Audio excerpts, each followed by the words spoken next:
வணக்கம். இது நியூஸ் ஃபர்ஸ்டின் மதிய நேர பிரதான செய்தி. உங்களோடு இணைந்து கொள்ளும் நான் டில்ஷாட் தேவதாசன். முதலில் தலைப்புச் செய்திகள். ரஜரட்ட பல்கலைக்கழகம் காலவரையின்றி மூடப்பட்டுள்ளது. காணாமல் போன தொடர்பான முறைப்பாடுகளை விசாரிக்கும் ஜனாதிபதி ஆணைக்குழுவின் அடுத்த கட்ட சாட்சி பதிவுகள் முல்லைத்தீவில்.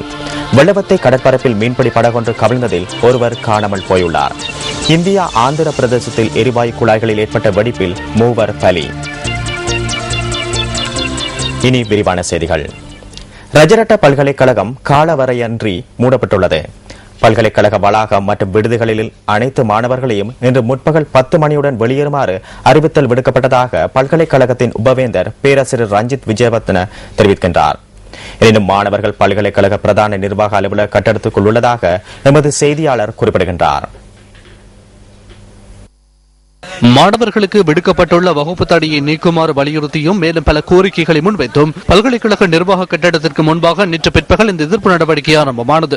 அதனைத் தொடர்ந்து ஆர்ப்பாட்டக்காரர்கள் நிர்வாக கட்டடத்துக்குள் பிரவேசித்து உபவேந்தர் அலுவலகத்திற்கு முன்பாக எதிர்ப்பில் ஈடுபட்டனர். பின்னர் ரஜரட்ட பல்கலைக்கழக மாணவர்கள் பல்கலைக்கழகத்தின் உபவேந்தர் உள்ளிட்ட சில விரிவுரையாளர்களை உபவேந்தரின் உத்தியோகபூர்வ அறைக்குள் நேற்று பிற்பகல் தடுத்து வைத்தனர். பல்கலைக்கழக நிர்வாகத்திலிருந்து மாணவர்களை வெளியேறுமாறு ரஜரட்ட பல்கலைக்கழகத்தின் உபவேந்தர் பேராசிரியர் கலாநிதி ரஞ்சித் விஜயவர்தனவின் கையொப்பத்துடன் அறிக்கை ஒன்று வெளியிடப்பட்டுள்ளது.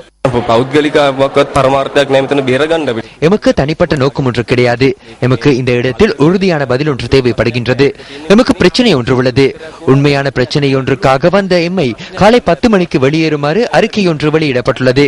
பல்கலைக்கழகம் மூடப்படுகின்றது. எமக்கு பதிலை வழங்குவதற்கு பதிலாக அதனை இல்லாத செய்து மறைக்கின்றனர். அதனை இந்த சந்தர்ப்பத்தில் காட்டுகின்றனர்.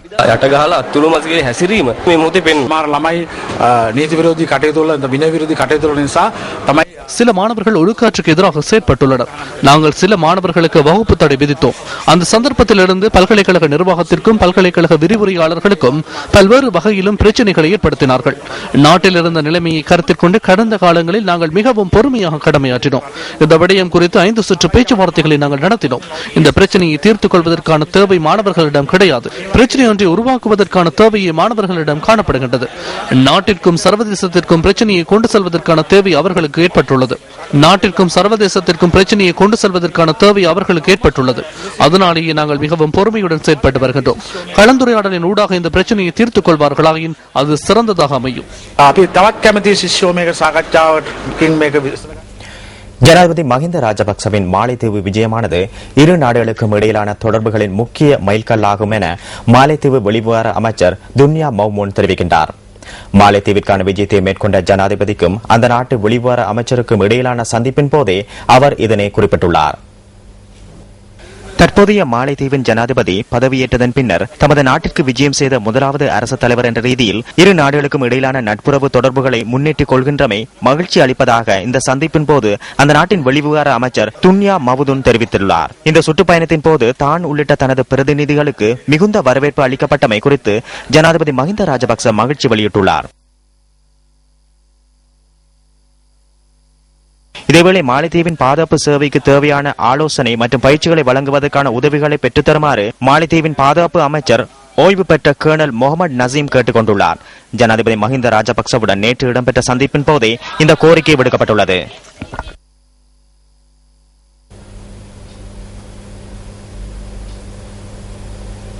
காணாமல் போனோர் தொடர்பான முறைப்பாடுகளை விசாரிக்கும் ஜனாதிபதி ஆணைக்குழுவின் அடுத்த கட்ட சாட்சி பதிவுகள் ஜூலை மாதம் 5ஆம் தேதி முல்லைத்தீவு மாவட்டத்தில் முன்னெடுக்கப்பட உள்ளன. ஜூலை மாதம் 5 மற்றும் 6 தேதிகளில் புதுக்குடியிருப்பு பிரதேச செயலகத்திலும் 7 மற்றும் 8 தேதிகளில் கலைத்துறை பெற்ற பிரதேச செயலகத்திலும் சாட்சி விசாரணைக்கான அமர்வுகள் இடம்பெறவுள்ளதாக ஆணைக்குழுவின் செயலாளர் W குணதாச குறிப்பிடுகின்றார். கலைத்துறை பெற்ற பிரதேச செயலகத்திற்குட்பட்ட 30 கிராம உத்தியோகத்தர் பிரிவுகளைச் சேர்ந்த சுமார் 200 பேருக்கு ஆணைக்குழு முன் சாட்சியம் அளிப்பதற்கான அழைப்பு விடுக்கப்பட்டுள்ளதாக அவர் தெரிவித்தார். இதுபோன்று புதுக்குடியிருப்பு பிரதேச செயலகத்திற்குட்பட்ட 150 பேருக்கு சாட்சி விசாரணைக்கான அழைப்பு விடுக்கப்பட்டுள்ளது. சாட்சி விசாரணை இடம்பெறும் தினங்களில் புதிதாக முறைப்பாடுகளை ஏற்றுக்கொள்வதற்கும் நடவடிக்கைகள் எடுக்கப்பட்டுள்ளதாக ஜனாதிபதி ஆணைக்குழுவின் செயலாளர் தெரிவித்தார். நாட்டில் உள்ள பெரும்பாலான அரசியல்வாதிகளின் நோக்கங்கள் குறித்து ஜனநாயக கட்சியின் தலைவர் சரத் பொன்சேகா கருத்து தெரிவித்துள்ளார். பண்டாரவளையில் நேற்று நடைபெற்ற மக்கள் சந்திப்பொன்றின் போதே அவர் இவ்வாறு கருத்து வெளியிட்டுள்ளார். 90% මේ රටේ ජනතාවගේ මුහුණු වලින් කියන නිහඬ පණිවිඩය තමයි மக்களின் எதிர்பார்ப்புகள் சிதைக்கப்பட்டுள்ள செய்தியே இந்த நாட்டிலுள்ள 90% மக்களின் முகங்களில் உள்ள அமைதியான செய்தியாக காணப்படுகின்றது. மக்களுக்கு பல்வேறு உறுதிமொழிகள் மற்றும் எதிர்பார்ப்புகளை வழங்கினாலும் அதனை இந்த அரசியல்வாதிகள் நிறைவேற்றியது கிடையாது. அதனால் மக்கள் வெறுப்புடன் வாழ்ந்து வருகின்றனர். மக்களின் வாழ்க்கை சுமை மற்றும் மக்களின் மீதுள்ள சுமை ஆகியன அதிகரிக்கப்படுகின்றன. மக்கள் மிகவும் பிரச்சனையான வாழ்க்கையை அனுபவிக்கின்றனர். இந்த நாட்டிலுள்ள ஊழல் மிகுந்த அரசியல் கலாச்சாரமே இந்த நிலைமைக்கான காரணமாக அமைகின்றது. இந்த நாட்டிலுள்ள அரசியல்வாதிகள் தமது வயிற்றை நிரப்பிக் கொள்வதற்காக அரசியல் செய்கின்றனர். வயிற்றை நிரப்பிக் கொள்ளும் அரசியலே இந்த நாட்டில் உள்ளது. අපේ රටේ දේශපාලනඥයෝ දේශපාලනය කරන්නේ ඒගොල්ලෝගේ බඩ වඩා ගන්න. මේ රටේ තියෙන්නේ බඩගෝස්ත්‍රවාදී දේශපාලනයක්. அலுத்கம தர்கா நகர் பகுதியில் கடந்த சில தினங்களுக்கு முன்னர் ஏற்பட்ட அமைதியின்மையினால் சேதமடைந்த வீடுகளை திருத்தும் பணிகள் தொடர்பிலான கலந்துரையாடல் ஒன்று களத்துறையில் நேற்று நடைபெற்றது. கடற்றொழில் மற்றும் நீரியல்வள அமைச்சர் ராஜித சேனாரத்ன, பாதுகாப்பு சேவை தலைமையகத்தின் கட்டளை தளபதி மேஜர் ஜெனரல் UAP மெதவெல்ல உள்ளிட்ட முப்படையின் சிரேஷ்ட அதிகாரிகள் இதில் கலந்து கொண்டிருந்தனர்.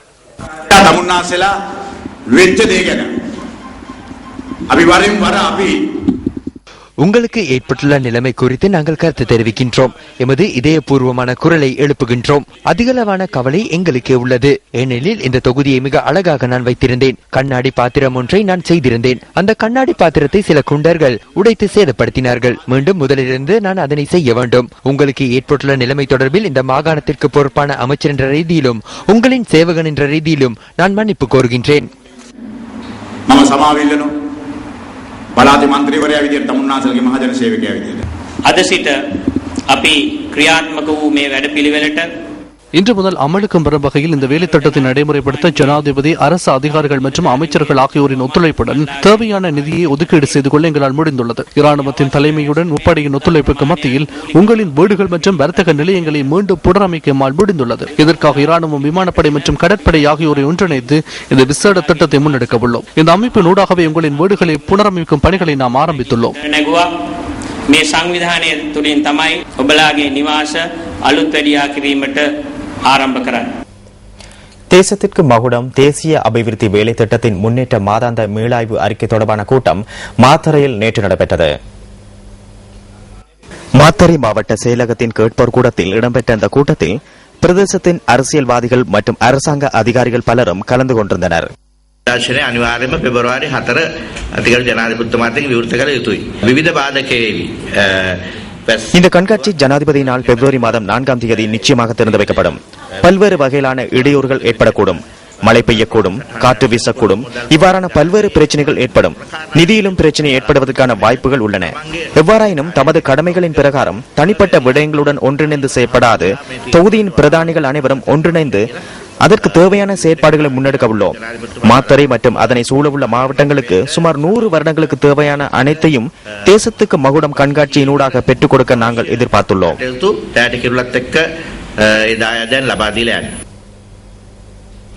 வெள்ளவத்தை கடற்பரப்பில் மீன்பிடி படகொன்று கவிழ்ந்ததில் ஒருவர் காணாமல் போயுள்ளார்.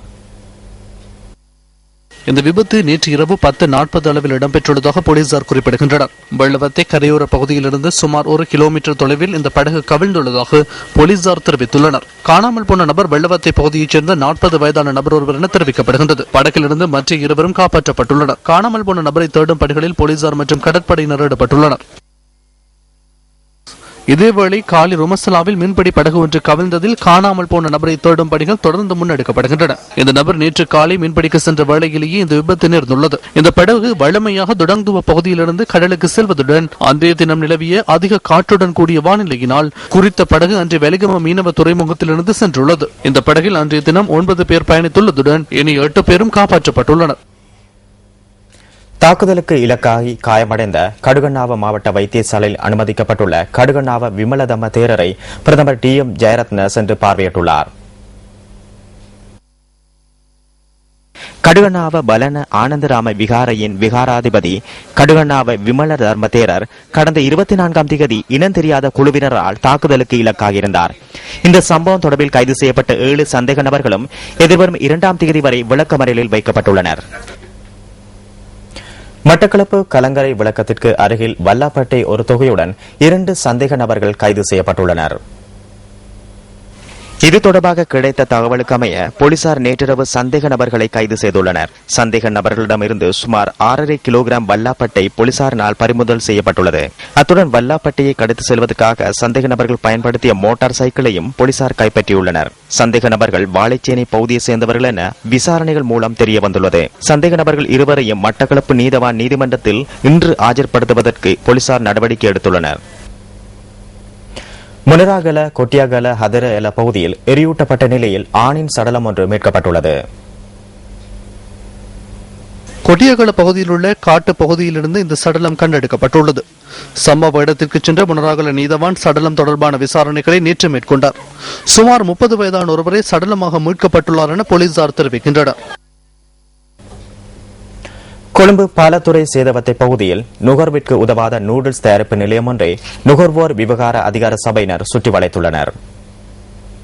அத்துடன் அந்த நிலையத்திலிருந்து நுகர்விற்கு உதவாத சுமார் 25,000 கிலோகிராம் நூடுல்ஸ் பறிமுதல் செய்யப்பட்டதாக கூட்டுறவு மற்றும் உள்நாட்டு வர்த்தக அமைச்சு குறிப்பிடுகின்றது. இந்த நூடுல்ஸ் தொகை நேற்று பறிமுதல் செய்யப்பட்டுள்ளதுடன் சுமார் 30 லட்சம் ரூபாய் பெறுமதியான நூடுல்ஸ் கைப்பற்றப்பட்டுள்ளதாகவும் அமைச்சு சுட்டிக்காட்டியுள்ளது. காலாவதியான மா மற்றும் மூலப்பொருட்களை பயன்படுத்தி நூடுல்ஸ் தயாரிக்கப்பட்டுள்ளமை விசாரணைகள் மூலம் தெரியவந்துள்ளது.